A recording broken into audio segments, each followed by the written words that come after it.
우리 다 같이 하나님의 말씀 보시겠습니다. 하나님 말씀은 요한복음 13장 31절에서부터 35절까지의 말씀입니다.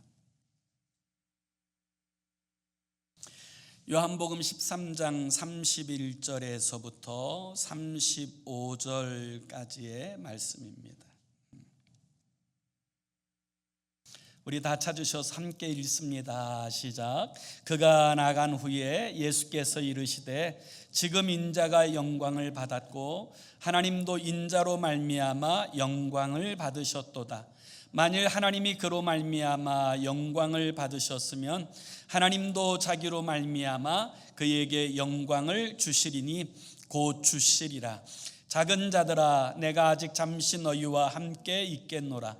너희가 나를 찾을 것이나 일찍이 내가 유대인들에게 너희는 내가 가는 곳에 올 수 없다고 말한 것과 같이 지금 너희에게도 이르노라.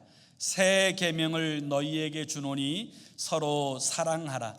내가 너희를 사랑한 것 같이 너희도 서로 사랑하라. 너희가 서로 사랑하면 이로써 모든 사람이 너희가 내 제자인 줄 알리라. 아멘.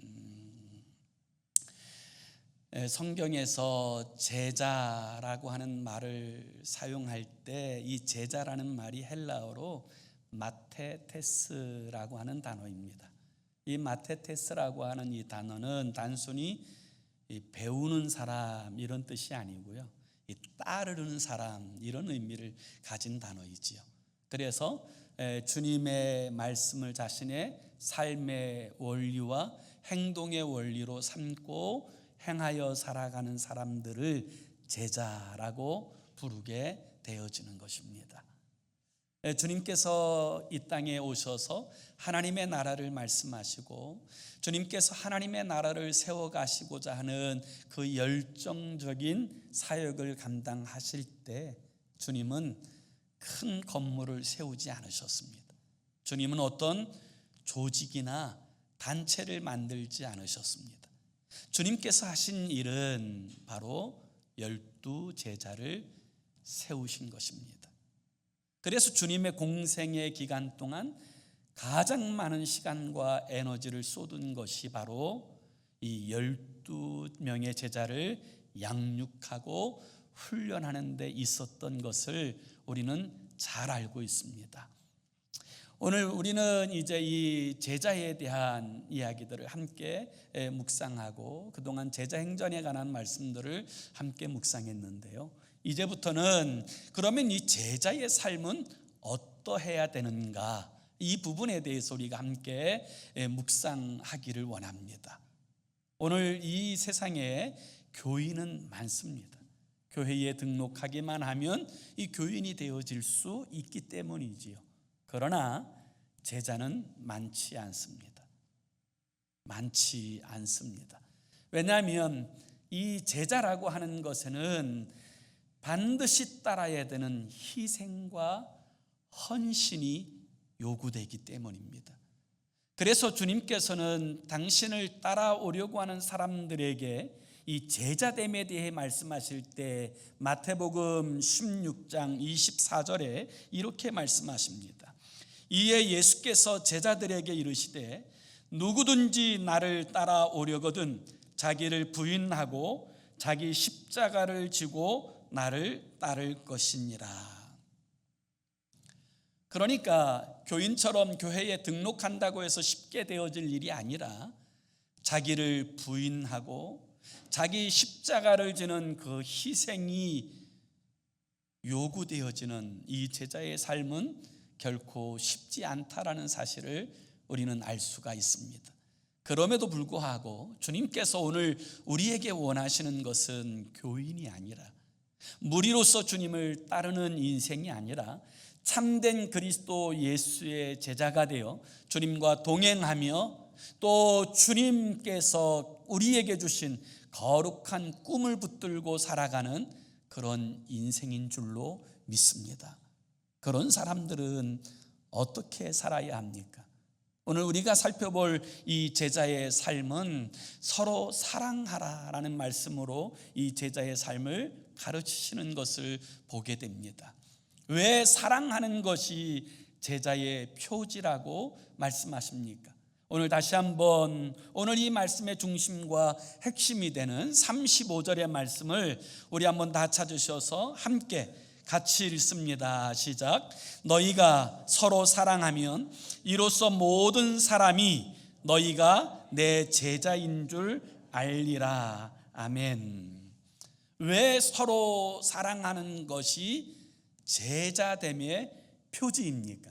다시 말하면 여러분, 왜 예수님은 제자들은 반드시 서로 사랑해야 된다라고 말씀하시고 계십니까? 그 이유는 하나님의 나라의 본질이 사랑이기 때문입니다. 성경은 하나님의 존재성에 대해서 이렇게 증언합니다. 하나님은 사랑이십니다. 하나님은 사랑이십니다. 그리고 하나님의 완전한 통치가 이루어지는 천국의 본질 또한 사랑입니다. 그래서 성경은 이 사랑이 우리의 삶의 자리에서 가장 중요한 본질이 되어져야 한다고 분명하게 말씀하고 있습니다. 믿음, 소망, 사랑, 이 세 가지는 항상 있을 것인데 그 중에 제일은 사랑이라.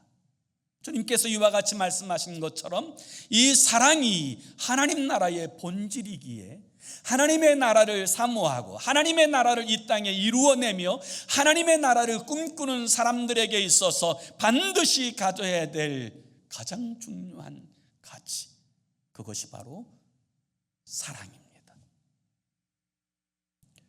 요즘 수요일 저녁 예배에 고린도전서 13장에 나오는 사랑에 관한 말씀들을 함께 묵상하고 있는데요, 이 사랑에 관한 말씀을 묵상할 때 굉장히 충격을 저는 받았습니다.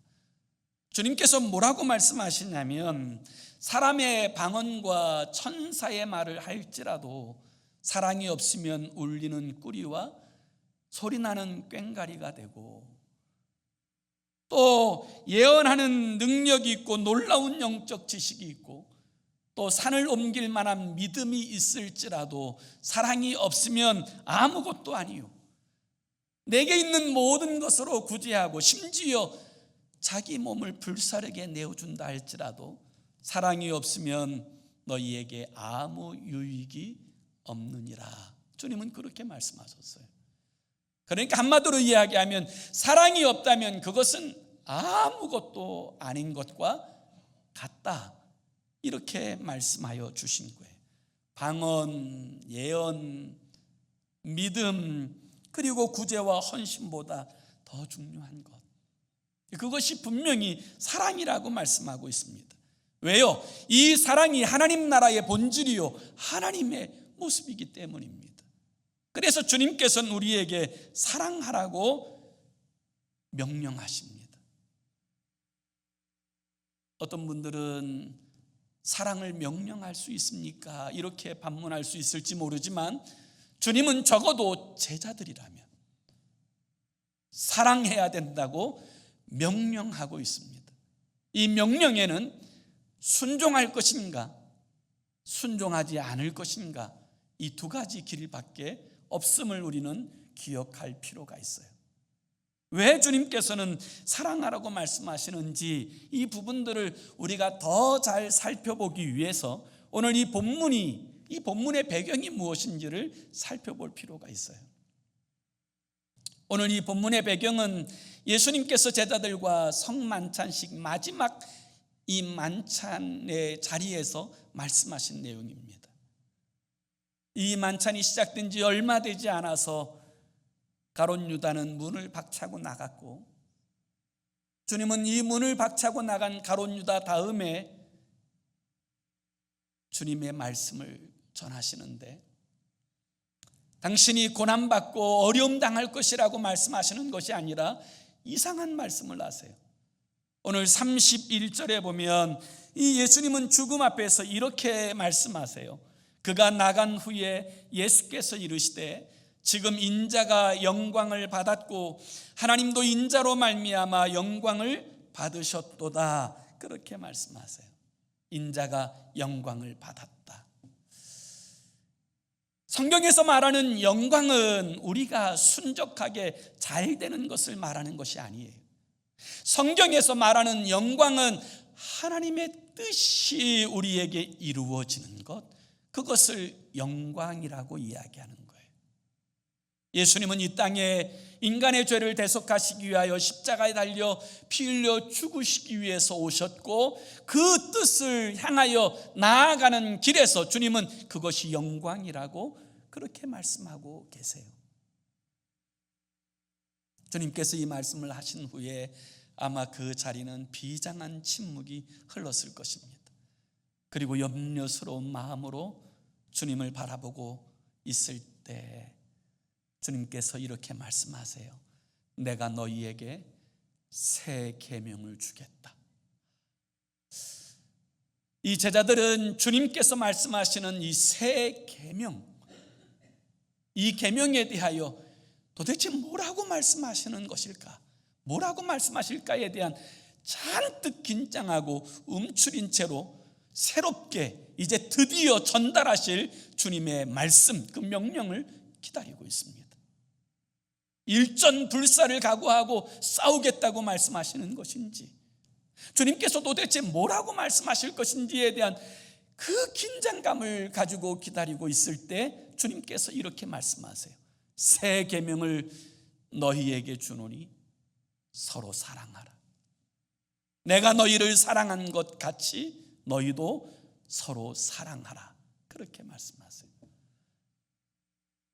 사실 사랑하라고 하는 이 말씀은 그들의 입장에서는 새 계명이 아닙니다. 이미 듣고 들어왔던 말씀이지요.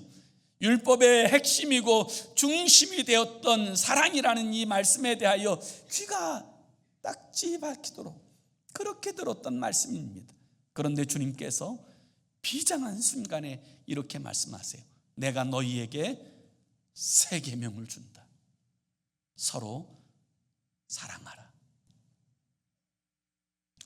그런데 여기서 새 계명이라고 말할 때 이 새롭다라고 하는 이 말은 헬라어에 두 가지 단어가 있어요. 이 두 가지 단어가 있는데 하나는 네아라고 하는 단어이고 또 하나는 카이넨이라고 하는 단어가 있어요. 이 네아라고 하는 이 단어에서 영어의 new가 나왔어요.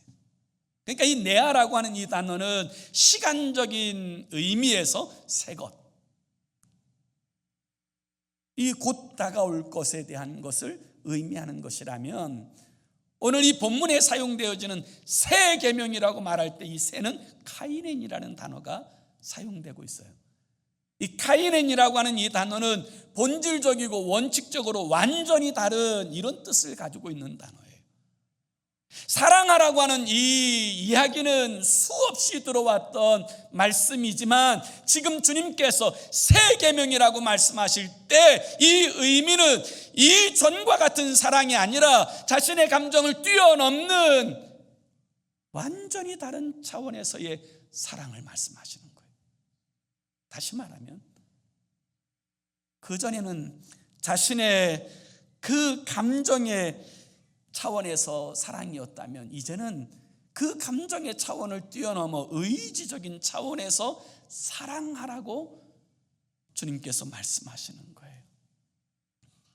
왜 명령하실까요? 그것은 우리 주변에 우리 감정적으로 도무지 사랑할 수 없는 사람들이 있기 때문이에요. 내 가까운 곳에, 내 주변에 도무지 사랑할 수 없는 인간이 있기 때문에 그래요. 그래서 주님께서는 명령하시는 거예요. 권면이 아니라 명령하시는 거예요. 그리고 제자들에게 요구하시는 것은 뭐예요? 세상 사람들이 사랑하는 그 차원에 머물지 말고 그것을 뛰어넘는 사랑을 하라. 그게 내가 너희에게 주는 진짜 새 계명이다. 이렇게 말씀하시는 거예요. 누가복음 6장 32절에 보면 주님께서 이렇게 말씀하십니다. 너희가 만일 너희를 사랑하는 자만을 사랑하면 칭찬받을 것이 무엇이냐? 죄인들도 사랑하는 자는 사랑하느니라. 세상 사람들도 자신을 존중하고 인정하는 사람들은 다 사랑할 줄 압니다. 그 사랑이 무슨 의미가 있단 말입니까? 그래서 제자들에게 주님께서 하신 말씀은 뭐예요? 그것을 뛰어넘는, 그것과 완전히 구별적이고 차별적인 사랑을 하라고 말씀하시는 것 아닙니까? 저 인간은 안 됩니다, 저 사람은 절대로 안 됩니다 라고 하는 그것을 뛰어넘는 의지적인 사랑을 행하게 될 때 비로소 세상 사람들이 너희가 내 제자인 것을 알 것이다, 자신들과 다르다는 것을 경험하게 될 것이다. 너희가 진짜로 하나님의 나라를 사모하고 추구하고 살아가는 인생인 것을 그들이 보게 될 것이다, 그렇게 말씀하시는 거예요. 피난처라고 하는 책이 있습니다. 네덜란드의 코리텐붐이라고 하시는 분이 쓴 책인데요, 이 피난처라고 하는 이 책에 보면 이 코리텐붐의 가족의 아픈 이야기가 담겨져 있습니다. 이 가족은 네덜란드에서 시계 가게를 운영하면서 살던 이 평범한 그리스도인의 가정이었어요. 그런데 세계 제2차 대전이 일어나고 나치 독일의 나치들이 이 유대인들을 잡아 죽이는 모습을 보면서 자신들은 유대인들이 아니지만 그들을 보호하고자 하는 거룩한 열망 가운데 이 자신의 집에 따로 방 한 칸 몰래 두어서 7명의 유대인들을 숙식을 제공하면서 그들을 보호하였다고 하는 그 죄목 때문에 그것이 발각되는 순간 온 가족 모두가 예외 없이 라벤슨부르스라고 하는 이 수용소에 끌려가게 됩니다. 그리고 그곳에서 경험하게 되는 처참하고 아픈 이야기들이 이 책에 기록되어져 있는데요, 그 수용소에서 경험했던 가장 끔찍한 일 가운데 하나는 사랑하는 언니 베시가 그 나치의 고문 가운데 견디지 못하여 죽게 되는 사건이 발생하게 돼요. 그리고 나서 얼마의 시간이 지난 후에 이제 전쟁이 끝납니다. 이 코리텐붐은 너무나도 증오하고 너무나도 미워했던 이 독일에 대한 그런 이제 마음의 상처를 가지고 있었는데, 놀랍게도 하나님께서는 이 코리텐붐에게 이 독일에 가서 그들에게 하나님의 사랑과 복음을 전하라고 끊임없이 감동해 주시는 거예요.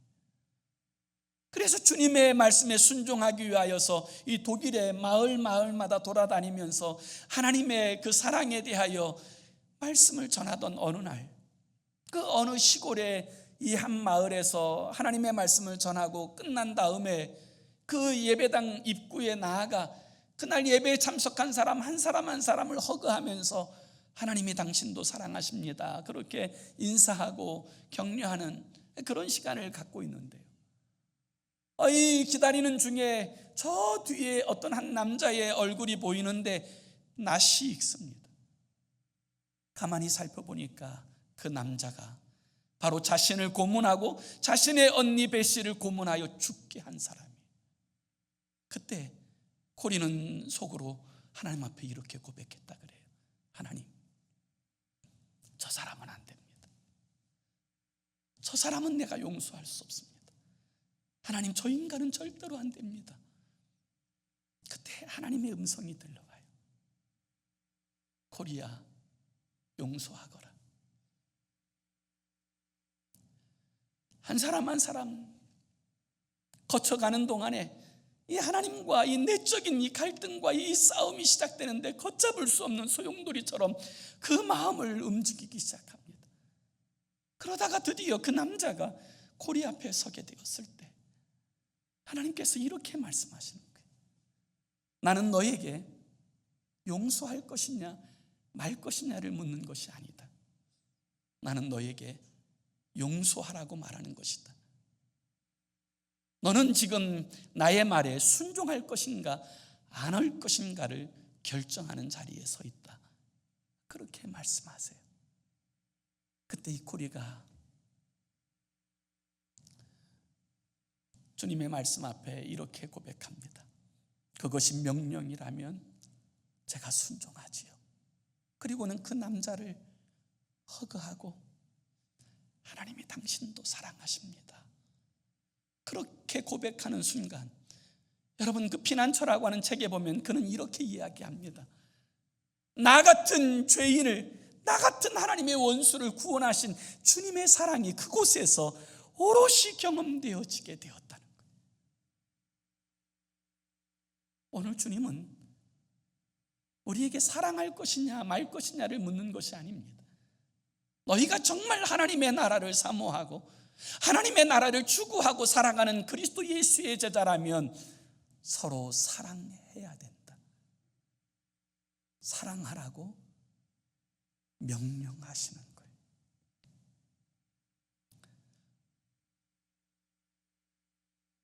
사실 부끄러운 이야기인데요, 사실 이 본문의 말씀이 몇 달 전에 저에게 감동이 되었어요.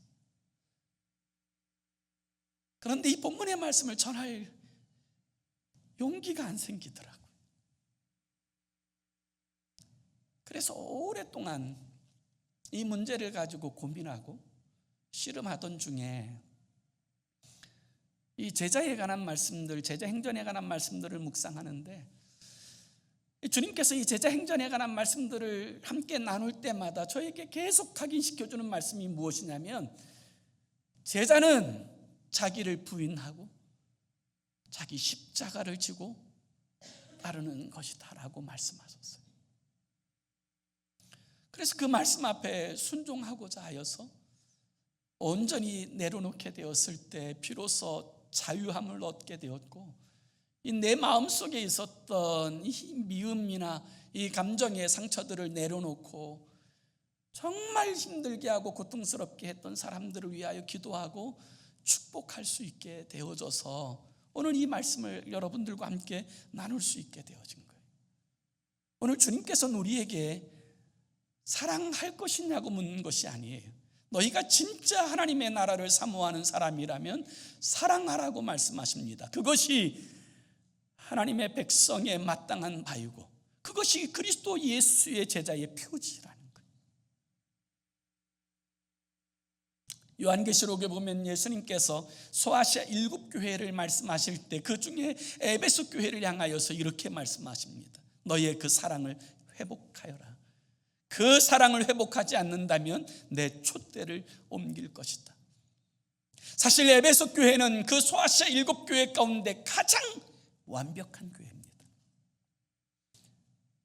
사람들의 눈에 볼 때 가장 완벽하고 가장 좋은 교회예요. 그런데 그 교회 안에 사랑이 무너졌을 때 주님은 여지없이 말씀하십니다. 그 사랑을 회복하지 않으면 너를 사용하지 않을 것이다.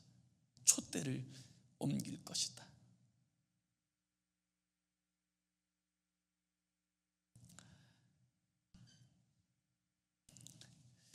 제가 유머 하나를 말씀드리려고 하는데, 사실 저는 유머를 말씀드리려고 그러면 긴장이 돼요. 어떻게 반응할까, 내가 말 주변이 없어가지고 참 표현하기가 그런데, 어떤 한 할아버지가 있었답니다. 이 할아버지가 참 바람도 피우고 할머니 속을 참 많이 썩였던 이 할아버지인데, 심장마비가 와가지고 급히 이제 병원으로 이송해서 보니까 이제 닥터가 청진기를 가지고 대고 나서는 돌아가셨다고 그렇게 말씀하신 거예요. 돌아가셨다고. 그래서 이제 병원 직원이 그 병원 카트에 그 이제 할아버지를 싣고 앞에서 이제 끌고 가는데, 끌고 가던 중에 할아버지가 다시 살아난 거예요. 다시 살아났는데 말은 안 나오는데 눈은 띄어지고, 그래서 가만히 보니까 자기 뒤에 그 할머니가 따라오거든요.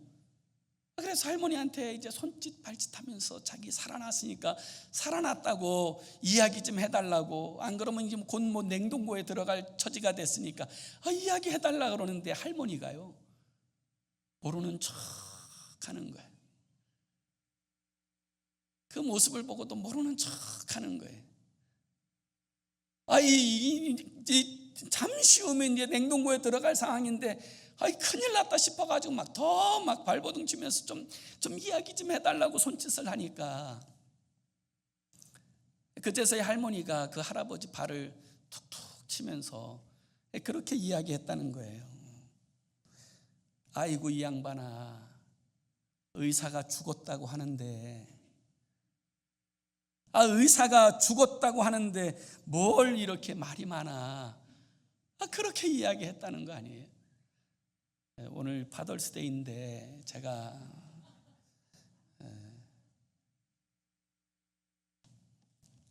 여러분, 살았냐 죽었냐의 표지는요 사랑에 있어요.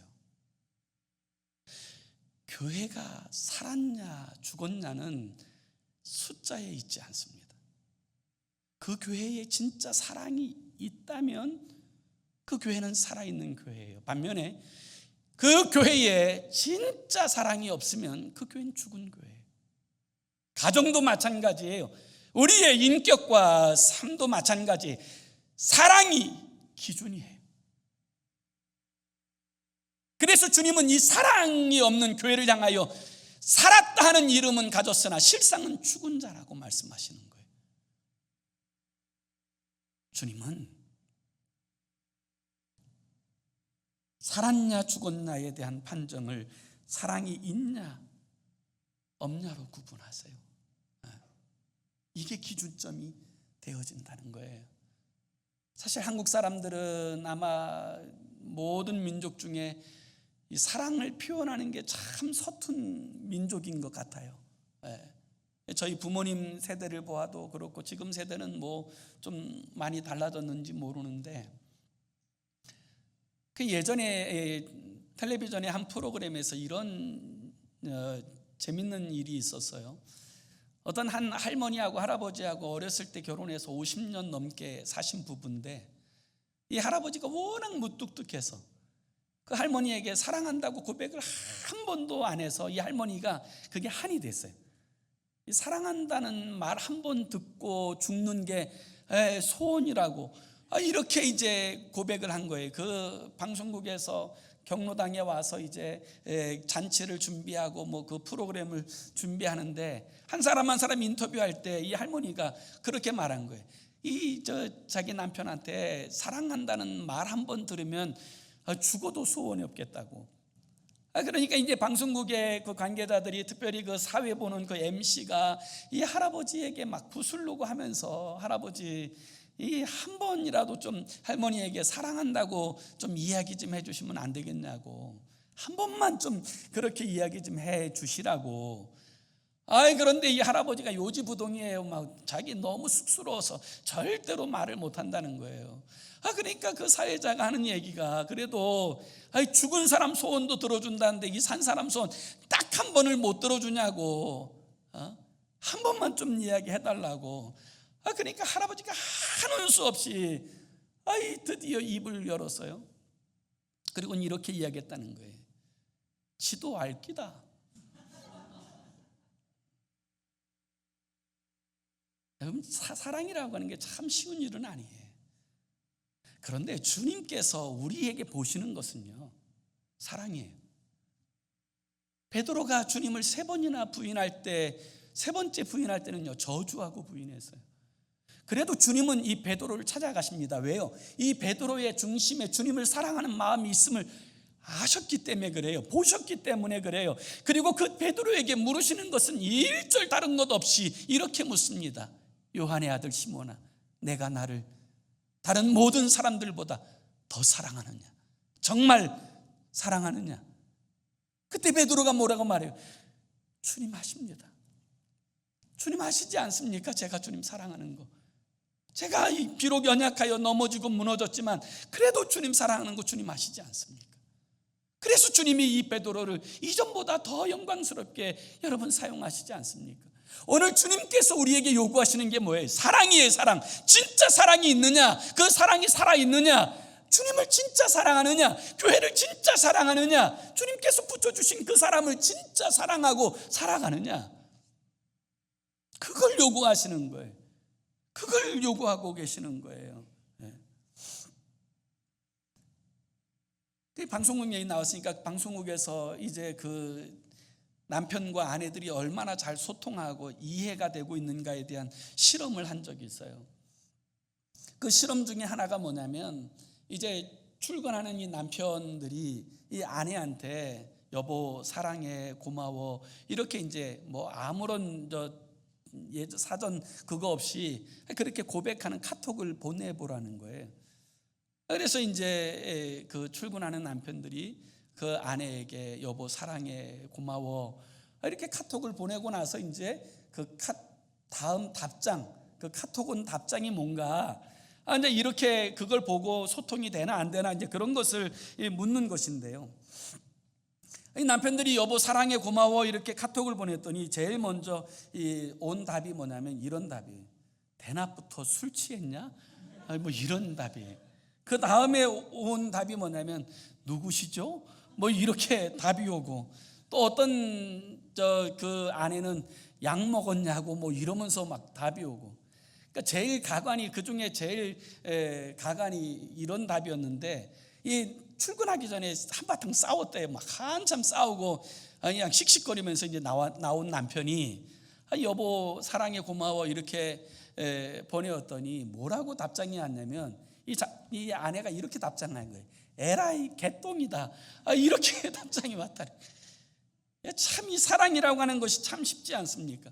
그래서 주님께서 너희가 사랑하라고 말씀하실 때 이 사랑은요 그냥 사랑이 아니에요. 주님께서 먼저 보여주신 그 본대로 사랑하라는 거예요. 그래서 오늘 본문 다시 34절을 보세요. 34절 우리 함께 같이 읽습니다. 시작. 새 계명을 너희에게 주노니 서로 사랑하라.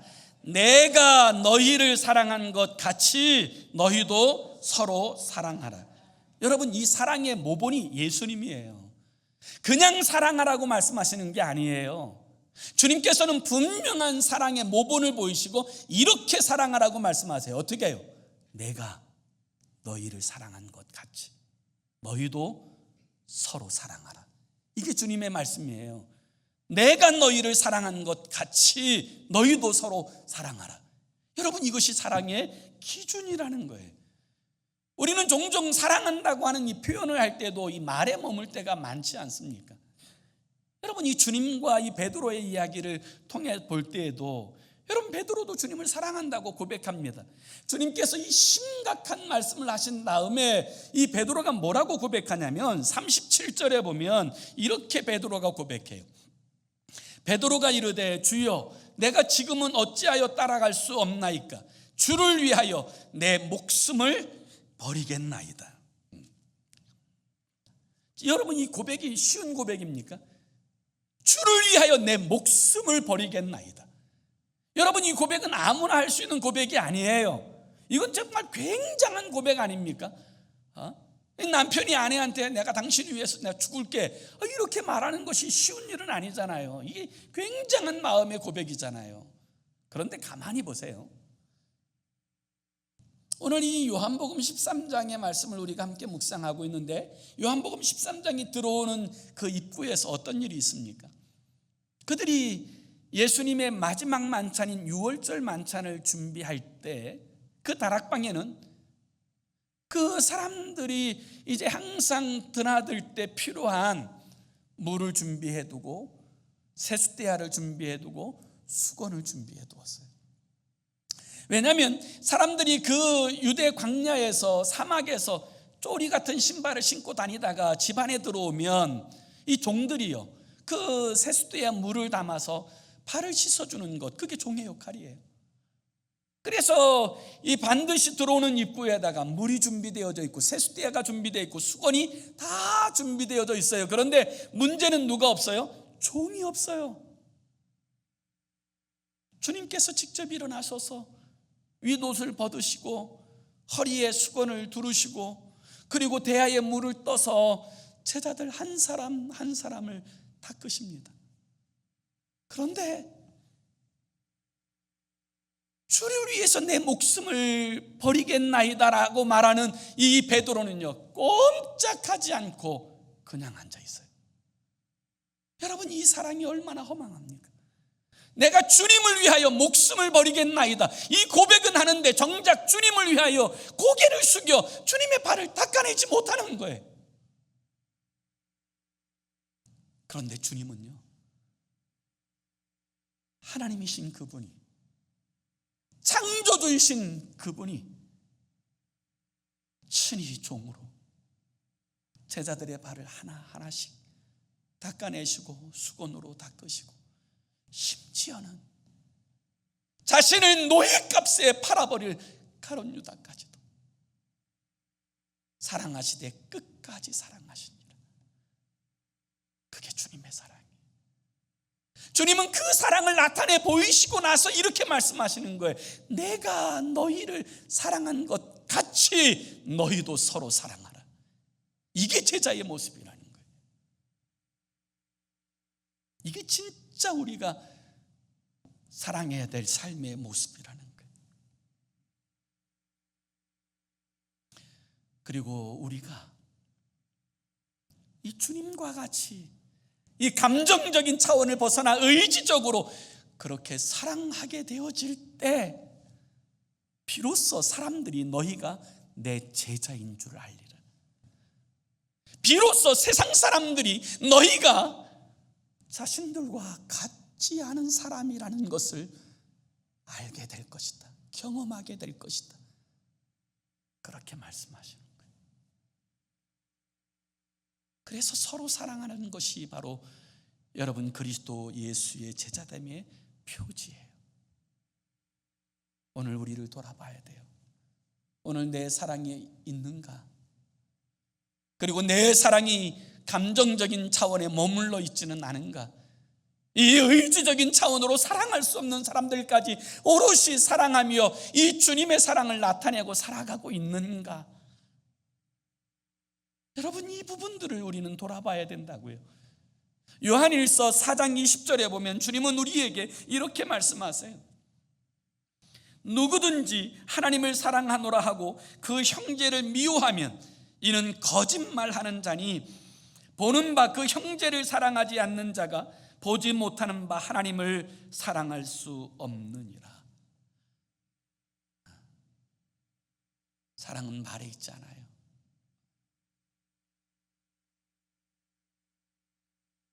오래전에 제가 봤던 만화 만평 가운데 좀 충격이더라고요.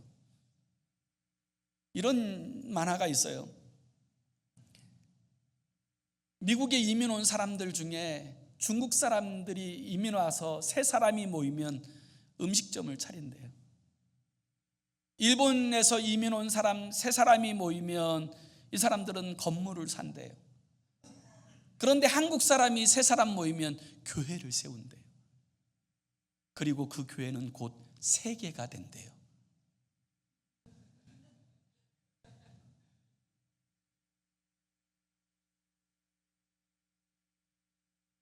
주님은 서로 사랑하라고 말씀하셨어요. 여기서 서로 사랑하라고 말씀하실 때 1차적으로 말씀하신 게 누굴까요? 그 제자들끼리예요. 너희들끼리부터 서로 사랑해야 된다.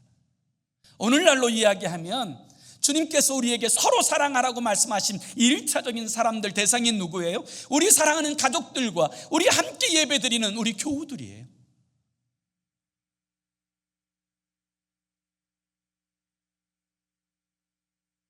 예수님의 십자가 사건 이후에 여러분 초대교회를 한번 생각해 보세요.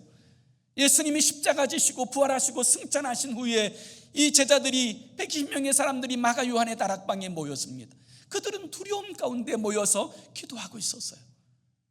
그때 누구 하나라도 일어서서 그 제자들을 비난하고 정죄했다면 그 공동체는 무너졌을 거예요. 초대교회는 세워지지 않았을 것입니다. 이 정죄하고 비난하는 자리에 성령의 기름이 부어졌을 리 없어요.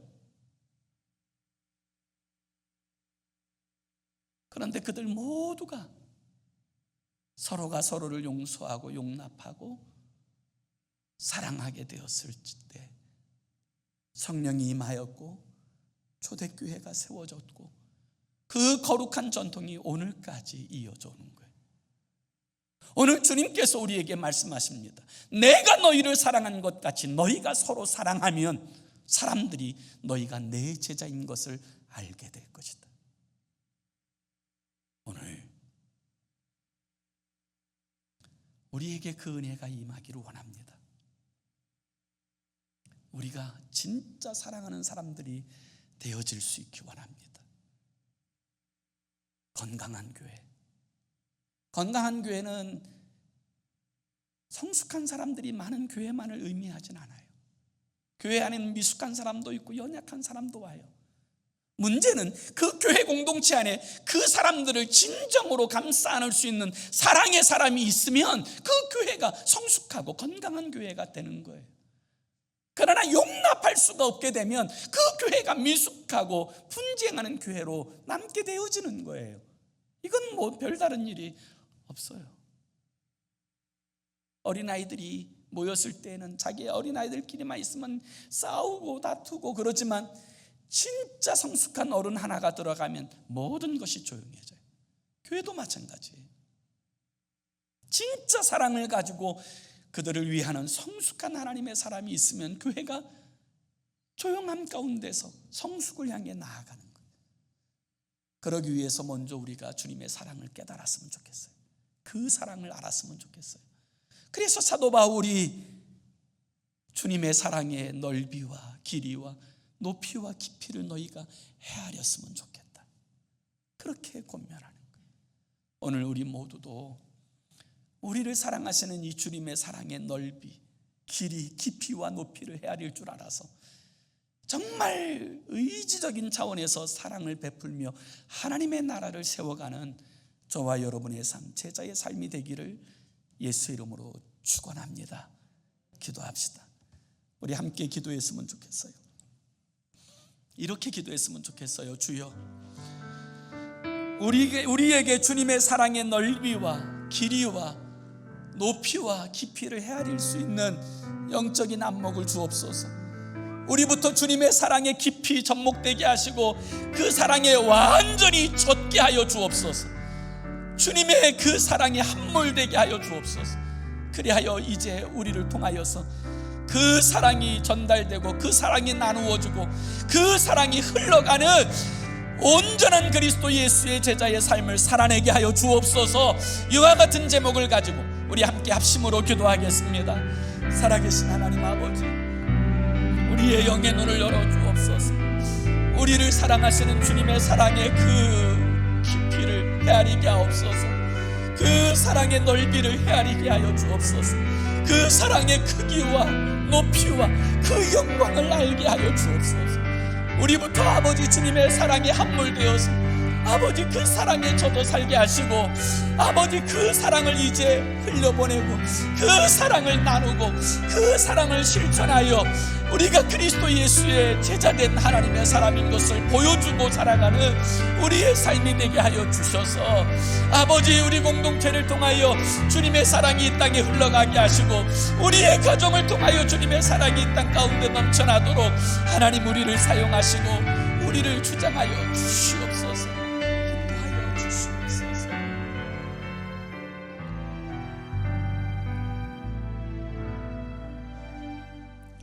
주님, 우리의 영의 눈을 열어 주옵소서.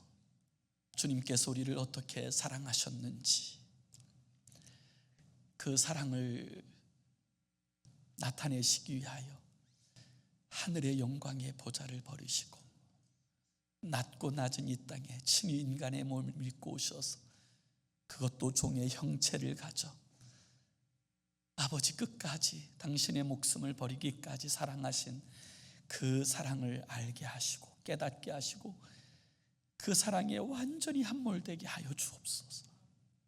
그리고 우리로 하여금 그 사랑을 나타내고 흘려보내고 그 사랑을 베풀어가며 그리스도 예수의 제자됨을 증거하는 삶으로 살게 하여 주옵소서. 예수 그리스도의 이름으로 기도 올리옵나이다. 아멘.